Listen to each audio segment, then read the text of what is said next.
There's the bathroom. And here is a big walk-in closet.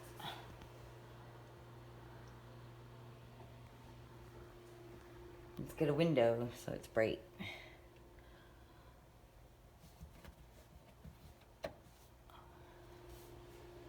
And then if you walk across the bedroom, it's dual vanity, potty, good lighting, makeup desk, and a tub shower with a little closet. And the floor is different in here than in the hall.